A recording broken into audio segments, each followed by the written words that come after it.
So a really crazy deck, and as you can see on camera, we have Michael Flores playing a blue-red Delver deck, and to the left we have Josh Ravitz playing Sneak and Show. So both blue-red decks are going to be going at it.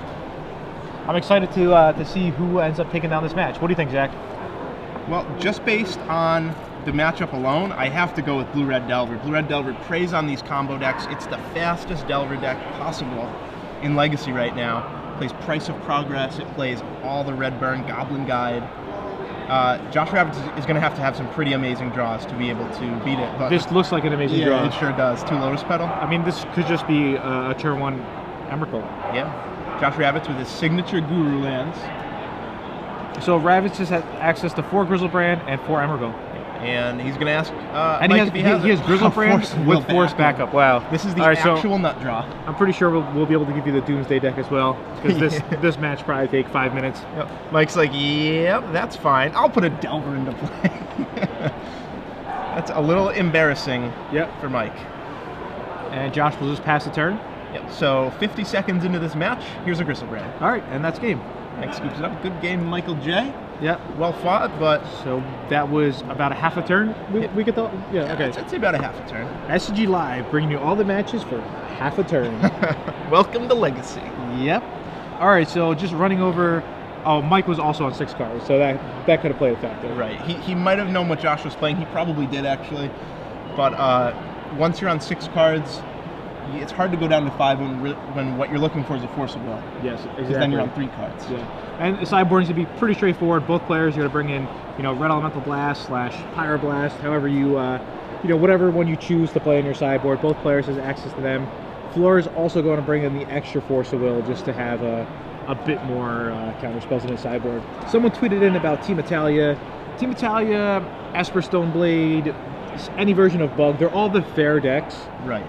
And I think they're all pretty good choices. Obviously, you see somebody win on turn 1, right?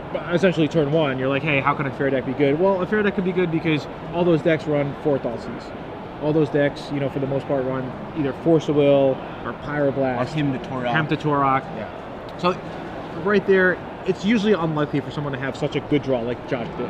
He had the combo on turn 1 with Force of Will back. That's what we call the nut. Yeah, exactly. Most of the time, they'll try to combo you off on like turn 2 or turn 3, but by then you'll already Thoughtseize them.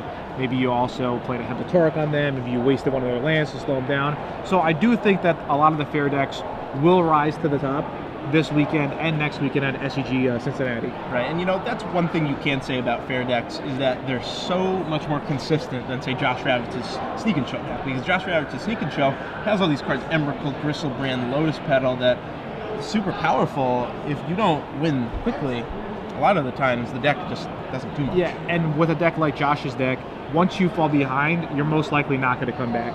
If your opponent played a Thoughtseize into a Dark Confidant, into a Hem and a Wasteland, you're so far behind that you're going to have to draw perfect, and they're not going to have something like, say, a Liliana or whatnot for backup defense.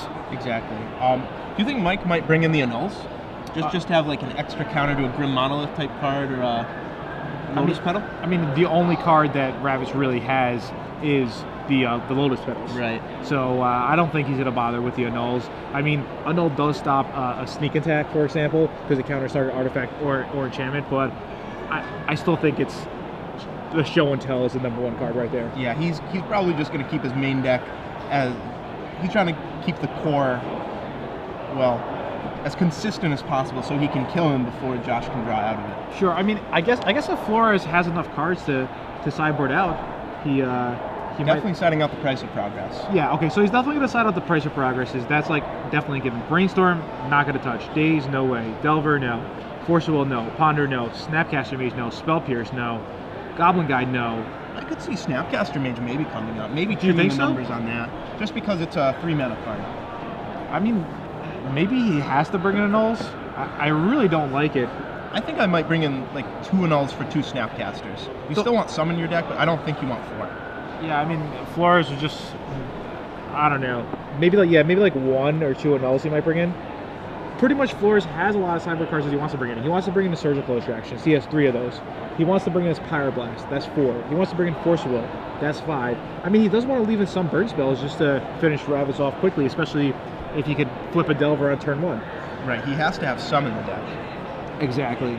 Flores also has 4 Submerges in his sideboard. Not going to come up in this matchup, but definitely good in lots of other matchups. Any matchup that's running Tarmogoyf, you really want Submerge. Right.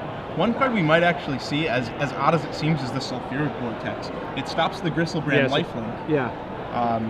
It's kind of a strange one because you're taking 9 a turn and they're taking 2, but sometimes that's your only option. Yeah. And as you can see, Mike Flores left at his Chain Lightnings. All right, so Ravitz now is going to take his turn. We'll see what's going on here. If you hear any announcements in the background, I don't, so just pretend like you don't hear those. Right. All right, so Mike Flores just let off with a Bloodstained Mire and passes the turn. I mean, it's kind of unfortunate that he doesn't have a turn 1 Delver, but he probably has some counter spells. And as you can see, Flores' top card is an Annul, so he definitely boarded in at least 1 Annul. Right. What he could have for 1 mana, Spell Pierce, Chain Lightning, Lightning Bolt, or a potential Daze. Sure. All right, so Flores sacrifices his Bloodstained Mire. It's off screen, you can't tell. Fetches a Volcanic Island, and Josh just leads off with a Scalding Tarn. I think Ravitz is like heavily favored in this matchup. You think? At first I thought Mike was. Well, definitely game 1, Ravitz is favored. Maybe after board, Flores, brings in enough stuff to really disrupt Ravitz. Right. The only thing that Josh has, he has Through the Breach for any potential ley lines, but he didn't bring those in. The main card is Red Elemental Blast. Yeah, I mean, that's the other reason why I'm not that big of a fan of Annul, because Ravitz could just bring it Through the Breach and not be so reliant on the sneak attacks. Right. I definitely wouldn't bring in 4 Annul. I'd bring in a few. And I mean, these guys are friends, so they definitely know. I'm almost certain that Ravitz lent Flores his deck anyway, so he knows exactly what's in Flores' deck. So Michael just play another land and pass the turn. He's content to play the control game here. He has a handful of counters and burn spells. And that's not what you want. You want a handful of counters and pressure. 1 creature. Yeah, probably. yeah. And either a Goblin Guide or Delver Secrets to start working on Ravitz's life total. Because Right. the way it is now, Ravitz could just set up a perfect hand and then go for the combo whenever he chooses. Exactly. And as we can see, Josh has 2 Pyroblast in his hand. Or 2 Red Blast, rather. Sure. All right, so another Volcanic Island gets fetched up.